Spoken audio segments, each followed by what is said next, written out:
Quem fala é a Rita Relâmpago. E temos aqui esta capa super fixe. A capa de telemóvel. Muito gira. Vocês vão aprender a fazer já a seguir. Os materiais. Capa do telemóvel. Duas tirinhas. O meu telemóvel, por exemplo, é 13 centímetros mais 7. Eu fiz duas porque eu não tinha um molde do tamanho do telemóvel. Um molde do telemóvel. E depois 5 milímetros para o lado. E uma folha do tamanho do telemóvel. Muito bem, vamos começar. Vamos pegar da capa de plástico e ir colando as duas tiras à volta. Vai ficar assim. Eu vou-vos mostrar mais ou menos como é que vai ficar. Primeiro ver se cabe aqui o telemóvel. A capa, que é muito difícil fazer assim. Pronto, cabe. Então isto vai ficar assim.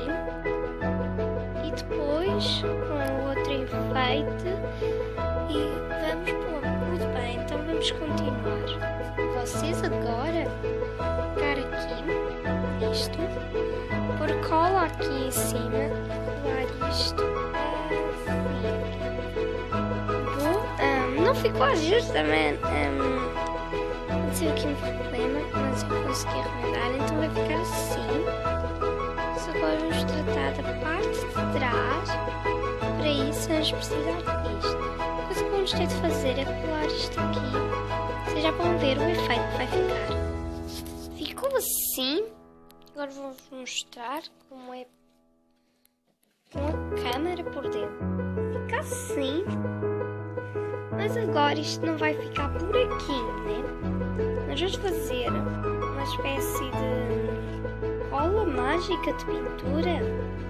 Vai ficar muito giro, vocês vão adorar. Para fazer a cola mágica, vocês vão fazer cola. Cor azul, cor rosa, um pincel e um candeeiro. Muito bem, vamos começar.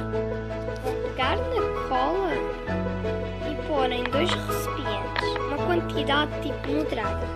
A seguir, pego na cor azul e ponho nos 2. Aqui põe muito, aqui põe um pouquinho. Agora pego no rosa e ponho um bocadinho deste lado. Agora com esta parte do pincel mistura esta cor. Fiz roxo meio colante. E esse roxo nós vamos por aqui nesta a primeira parte já está, como bem, fica um efeito muito giro. Muito mesmo. Então, nós agora vamos esperar secar. Depois vamos à próxima fase. Muito bem. Agora vamos misturar a outra cor. E agora com o azul pintamos esta parte. Como vê, a capinha fica super gira. Mas agora vamos pegar na cola e fazer meio que rolinhos. Pronto, vamos com cola. Vamos ver quando secar, ficar tudo brilho.